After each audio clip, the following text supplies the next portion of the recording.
గురుర్బ్రహ్మా గురుర్విష్ణు గురుదేవో మహేశ్వర గురు సాక్షాత్ పరబ్రహ్మ తస్మై శ్రీ గురవే నమః.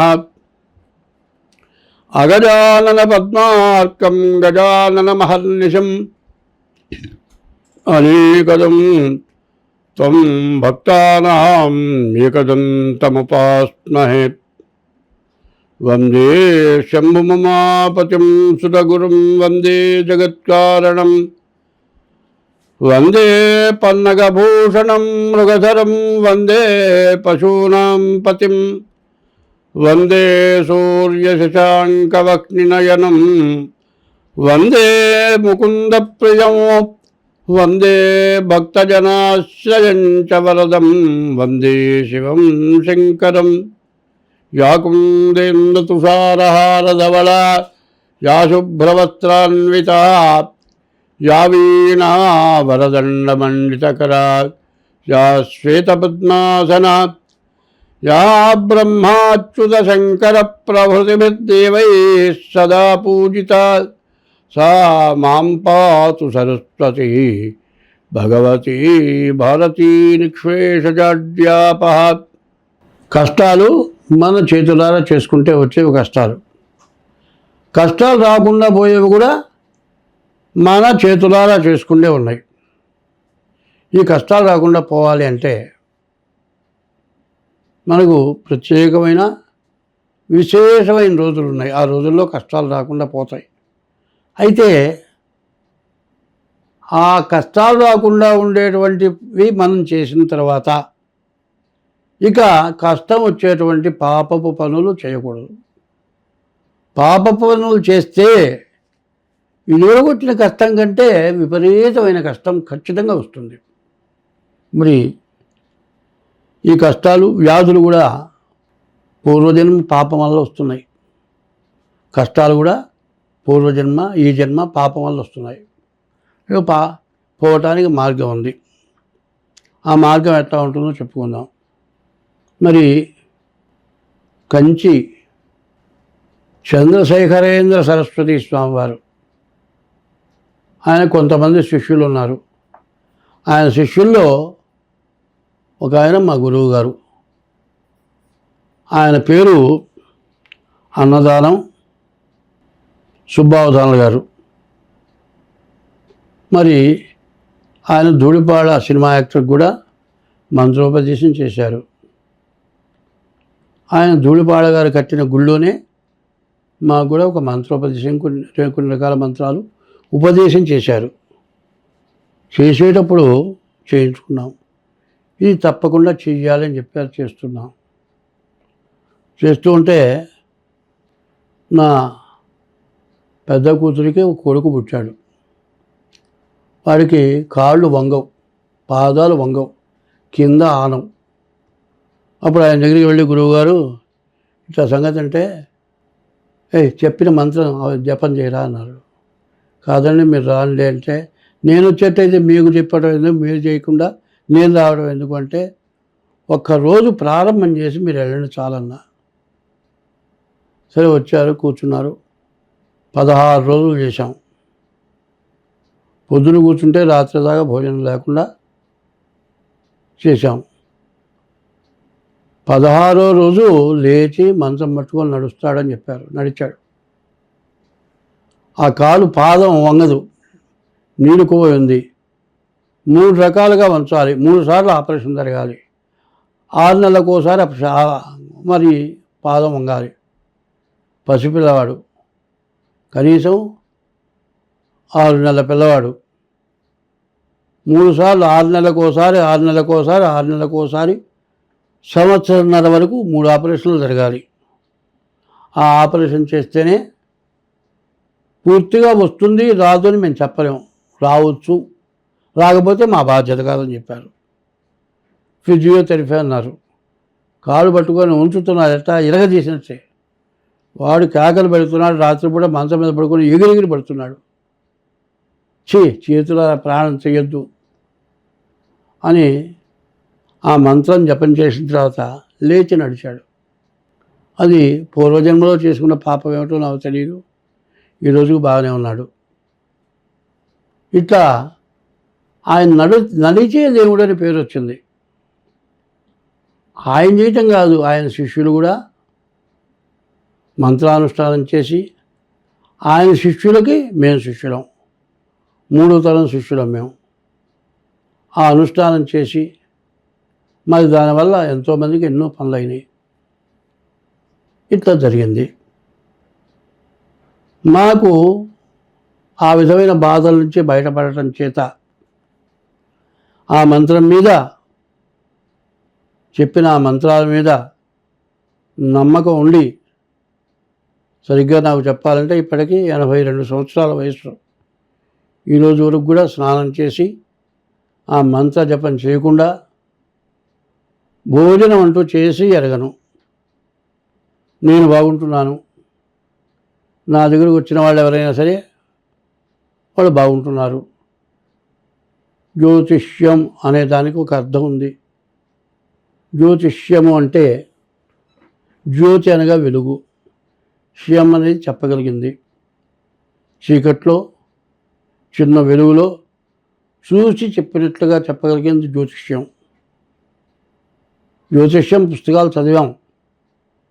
ప్రతి దాంట్లో కూడా ఒక పుస్తకంలో మొట్టమొదట ఉపోద్ఘాతం రాశారు.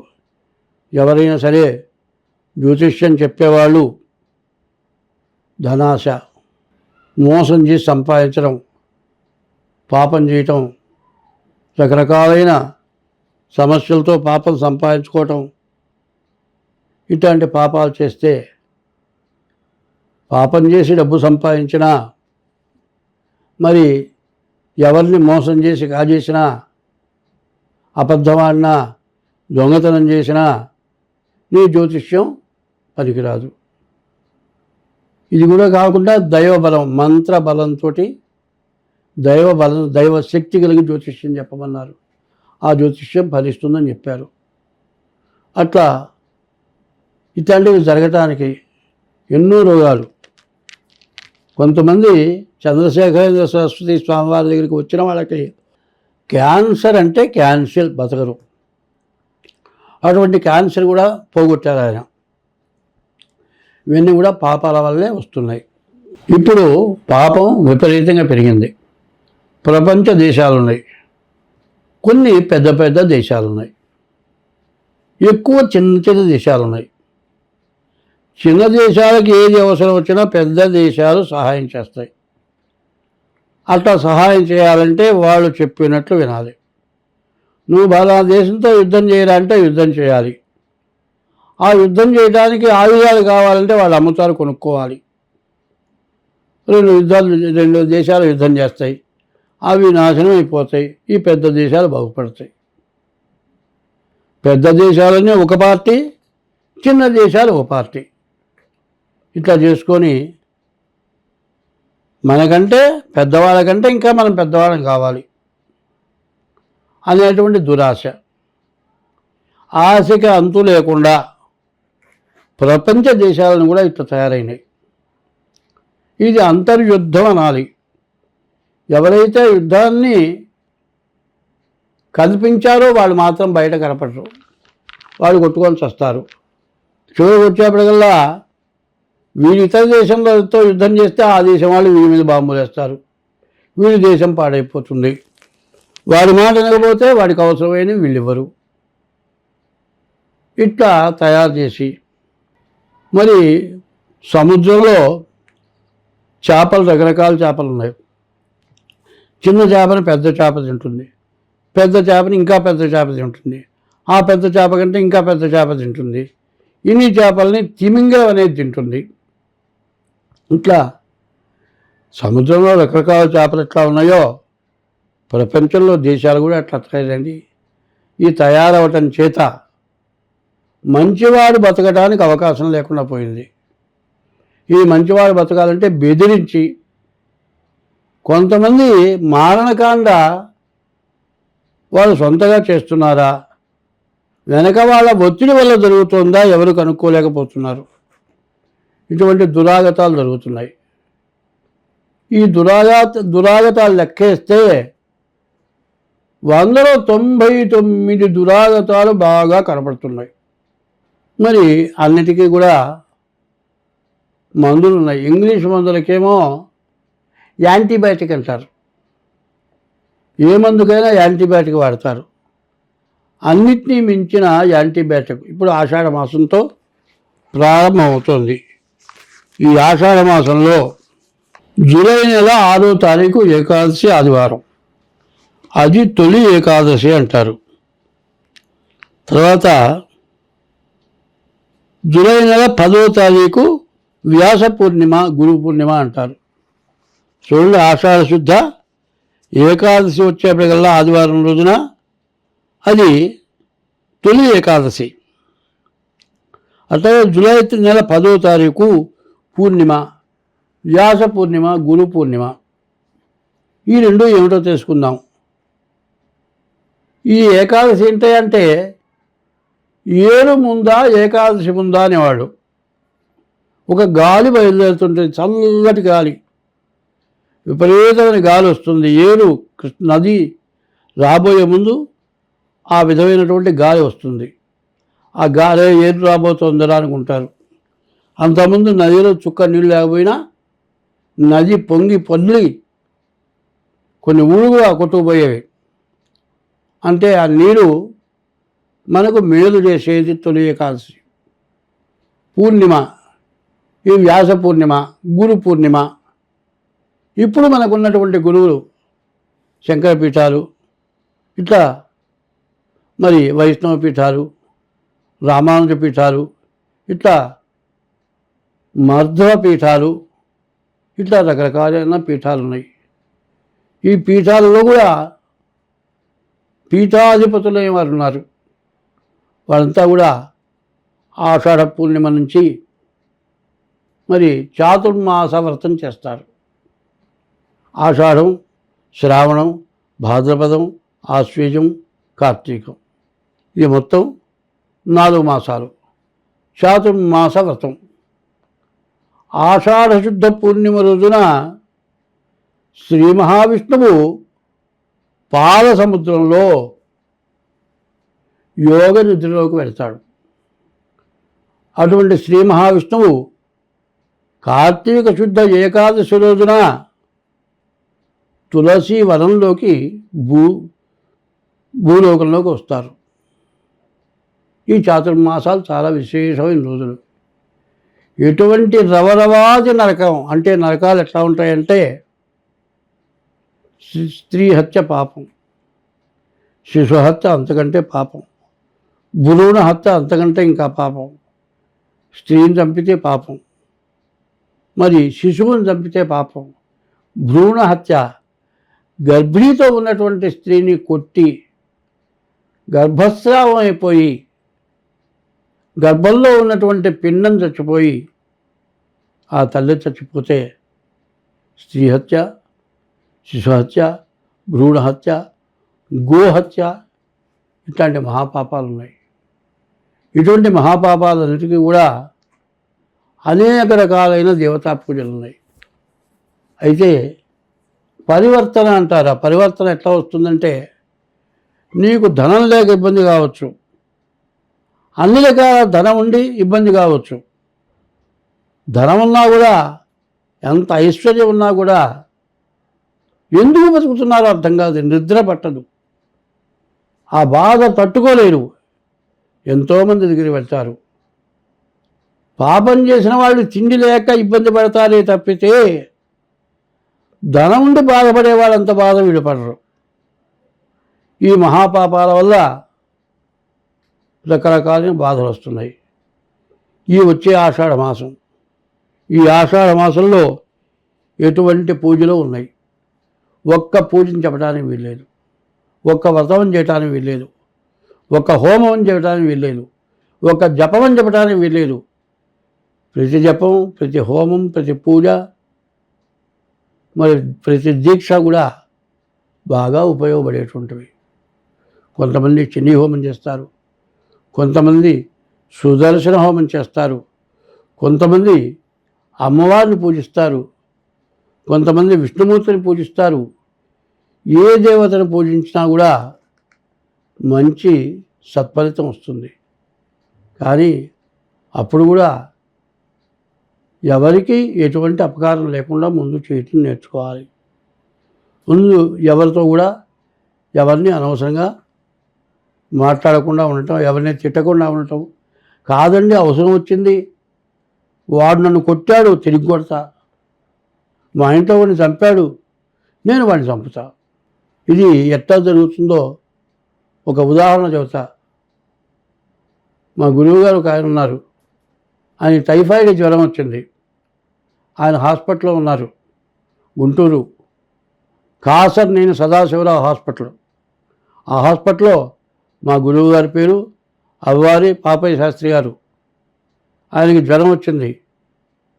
ఆయన కాసర్నేని సదాశివరావు ఎమ్మెల్యేగా పోటీ చేస్తున్నారు. ఇంత గురువుగారికి బాగాలేదంటే డ్రాయర్ సురుగుల నుంచి ఒక ట్యాబ్లెట్ ఇచ్చాడు.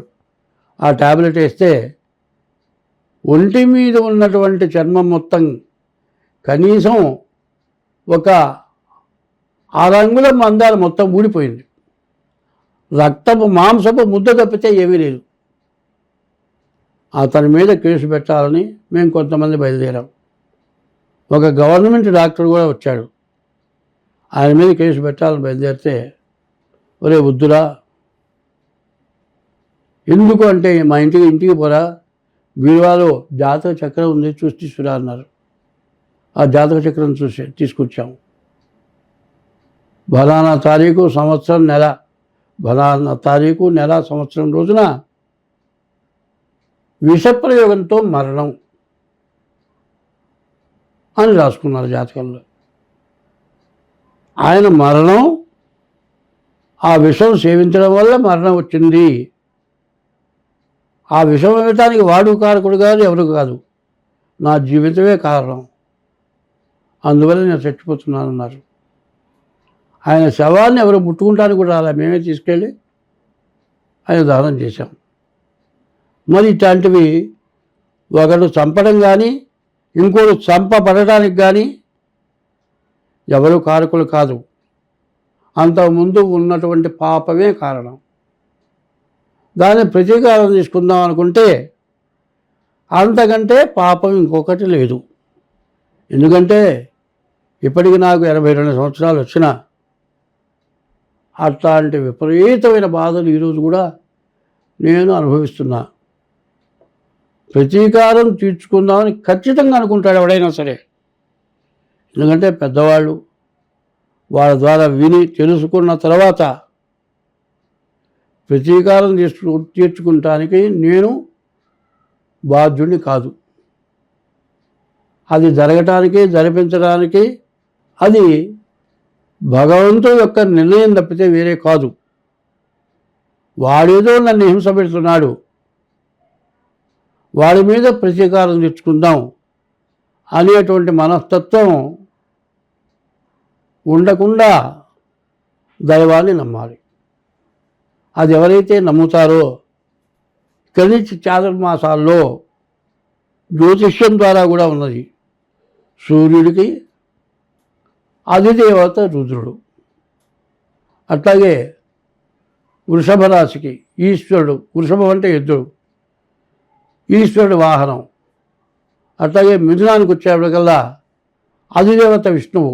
అట్లా ఒక్కొక్క గ్రహానికి, ఒక్కొక్క రాశికి, ఒక్కొక్క నక్షత్రానికి అధిదేవతలు ఉన్నారు.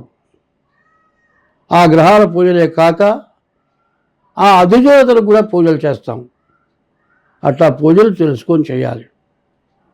అయితే ఏమయ్యా నువ్వు చేస్తావు శాంతం పోతుందంటే అది మొత్తం నా చేతిలో ఉందని మాత్రం నేను చెప్పను. చాలామందికి పోయింది, చాలామంది పోగొట్టుకున్న వాళ్ళు ఉన్నారు. అయితే అది పోకపోవటానికి కారణం ఇంకా కొంత పాపం ఉంటే అది హరిస్తేనే జరుగుతుంది. ఎందుకంటే ఒక వ్యక్తికి అప్పజెల్లెడు ముగ్గురు వివాహం చేసుకున్నారు. ముగ్గురు అప్పజెల్లెళ్ళకు కూడా కూతుళ్ళు ఆడపిల్లలే పుట్టారు. కూతుళ్ళు ఆడపిల్లలే. మనవరాలు కూడా ఆడపిల్లలే, మగపిల్లలు లేరు. ఆ ముగ్గురులో ఒక ఆమె భర్త ఢిల్లీలో పెద్ద వ్యాపారస్తుడు, కొన్ని కోట్ల రూపాయల వ్యాపారం చేస్తున్నాడు. ఆయన కూతురికి కొడుకు పుట్టాలని కోరుకుంది. ఒక ఆయన చెప్పాడు, నేను చేస్తే కొడుకు పుడతాడు అని. మరి ఆయన నాకు ఫోన్ చేశాడు, ఏమంటే నాకు కొడుకు పుడతాడా? పుడతాడు. ఎంత అవుతుంది? అయినా ఖర్చు చెప్పాను. నేను కొన్ని లక్షలు ఖర్చు పెట్టానయ్యా, దీంతో పుడుతుందంటే అది ఇసిరి పడేస్తా డబ్బులు అన్నాడు. ఇసిరి పడేయద్దు, నమ్మకంతో ఇయ్యి, నేను నమ్మకంతో చేస్తా, నీకు ఆ పాపం విముక్తి అయితే కలుగుతారు అన్నా. నా గనక మనవడు పుడితే నీ ఇంటి దగ్గరికి వచ్చి ఇప్పుడు ఇచ్చిన దానికంటే డబల్ ఇస్తానని చెప్పాడు. మనవడు పుట్టాడు.